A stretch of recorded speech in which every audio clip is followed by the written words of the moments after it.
Hello, class, and welcome to another exciting facilitation for this semester. I am Dr. Annie George, Department of Public Health, Faculty of Health Sciences, and will be your guide. Hope we all enjoy it. Thank you.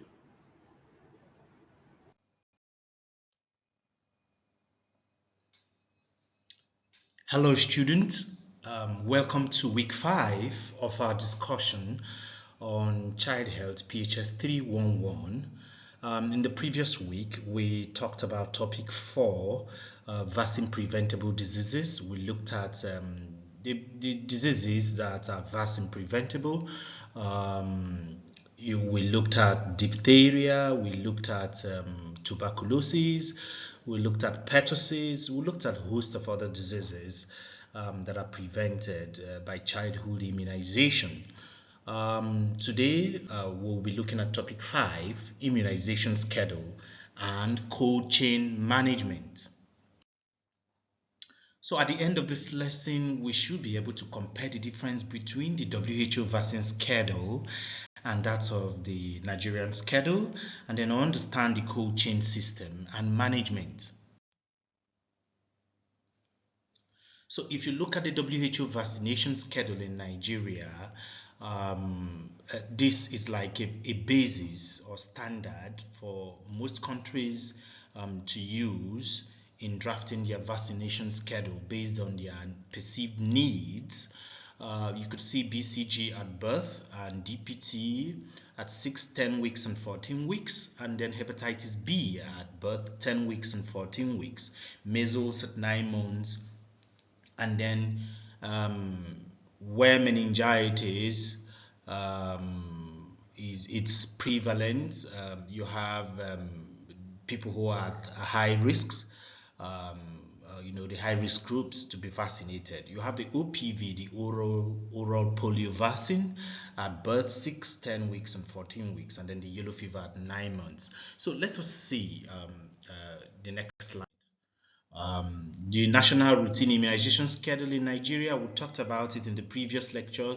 You can see at birth what is given: 6 weeks, 10 weeks, 14 weeks, 9 months, and all that. The pentavalent vaccine, which comprises what we call the DPT, which are 3 vaccines in one.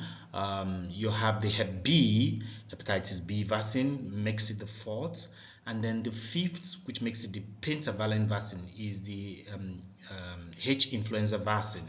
So these are the 5 vaccines that make up the pentavalent vaccine 1, 2, and 3, and then you have the OPV 1, 2, 3 given at those weeks, and then the pneumococcal vaccine at 1, 2, 3, and then the rotavirus, which is to be introduced. So you can see what the national routine immunization schedule is in Nigeria and how it's the foundation. WHO vaccine schedule is its foundation.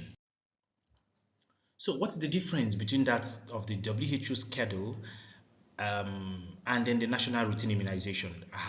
What's actually is included in the national immunization routine immunization that is not in the WHO schedule. So you can see here now, comparing the two, you can see that the pentavalent vaccine, like I said, is DPT, Hep B, and H influenza type B. These are the vaccines that make up the 5 vaccines, why it's called a pentavalent vaccine. So that's a major difference in that of the WHO schedule. Then you have the pneumococcal vaccine, is also another difference. Then in the WHO schedule, you have 3 doses of Hep B, but in the national routine immunization, you have 4 doses of hepatitis B. And then you have the rotavirus in the national immunization schedule and the meningococcal vaccine also. So these are differences between the WHO schedule and the national routine immunization schedule. So this brings us to vaccine cold chain management. So what is the cold chain management? It's basically the system which is used for storing vaccines in good condition. It's sometimes referred to as the vaccine supply chain or the immunization supply chain. It consists of a series of links that are designed to keep vaccines within WHO recommended temperature ranges from the point it is manufactured to the point it is administered. It's also a system of maintaining the potency of vaccines at an appropriate temperatures from the site it is manufactured to the point where it is given either to a mother or to a child. So you can see the cold chain system. From the point of manufacture, it is taken to the airport, and then logistically the planes carry them from the point of manufacture, maybe from the US or from the UK or from anywhere in the world, and it is moved to the national strategic center of every country, like in Abuja, where it is stored, and then from there it is moved to the zonal centers, for easy facilitation and distribution to the states. And from states, they move it to the local government cold chain system, and from local government to the health facilities, and from health facilities, it is now carried in the proper way and distributed to the outreach points, as in to the people who are supposed to receive the vaccines. So that's the network of the logistic of cold chain system. So what's the temperature requirements for vaccines? Vaccines are usually sensitive biological products. Some vaccines are sensitive to freezing, some to heat, and others to light. So it is important that you maintain vaccine temperatures and make the appropriate keep vaccines in the appropriate temperatures conditions that are required for each vaccine to maintain its potency.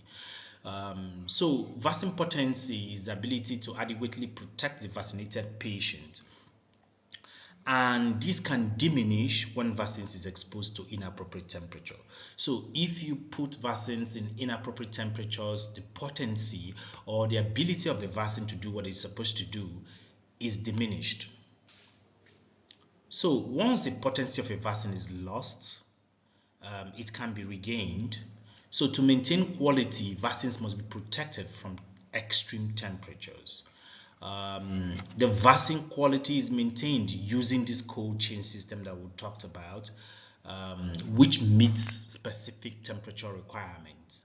So it is essential that all those who handle vaccines and diluents know the temperature sensitivities and the recommended storage temperatures for all the vaccines in the national schedule. So, health facility cold chain equipment. We will look at the cold chain equipment at various health facilities because this is where it is managed. So the different levels within the national cold chain system, where the vaccines are brought in from where it is produced, at the national level in Abuja or in any other country's capital, they require different types of equipment for transporting and storing vaccines and diluents within the temperature range. So at the national level, which is at the primary level, depending on the capacity that is required, they use cold or freezer rooms. They have freezers, they have refrigerators, and they have cold boxes, and in some cases refrigerated trucks that are used for transportation of vaccines. So what is the cold chain equipment at the intermediate level? We've talked at the primary level, which is at the national level. At the intermediate level, which is at the zonal and state level. So what is the cold chain equipment at such intermediate levels? So intermediate level is a province or district, which is the zonal or state in Nigeria here.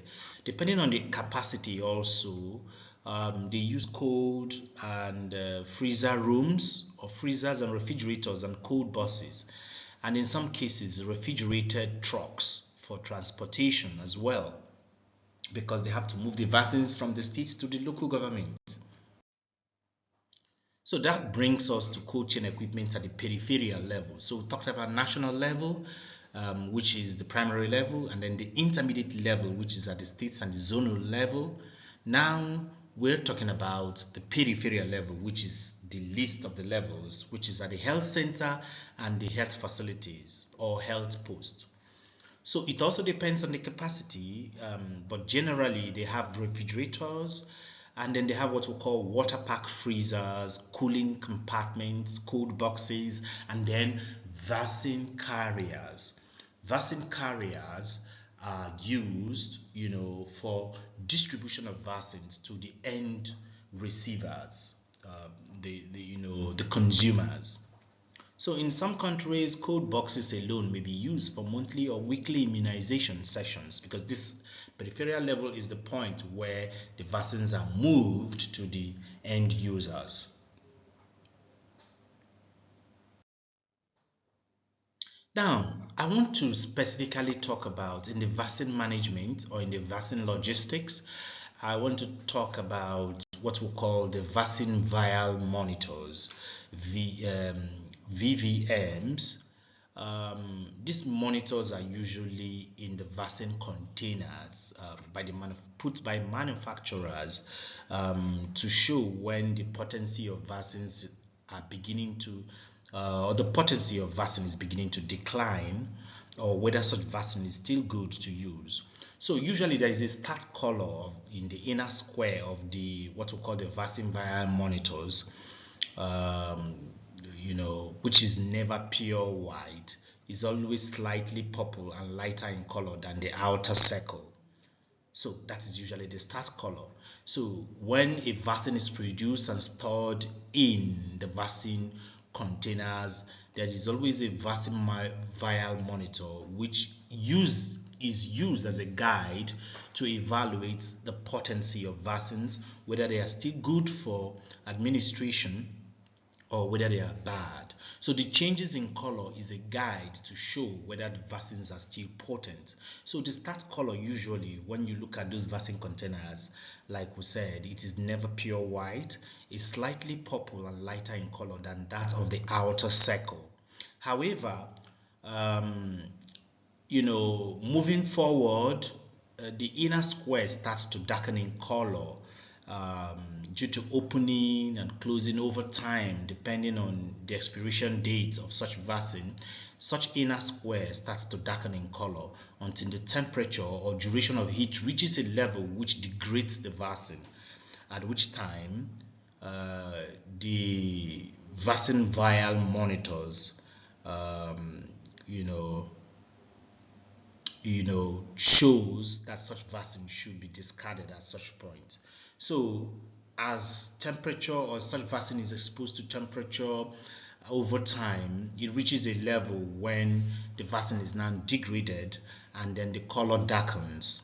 So the pure white or slightly purple or lighter in color outer circle begins to darken, and that shows that the vaccine is beginning to lose its potency. So in summary, we learned to compare the difference between the WHO vaccination schedule and that of the Nigerian schedule. We've also looked at the cold chain system and its management. In our next lecture, we'll be looking at the integrated management of childhood illness. Thank you for listening.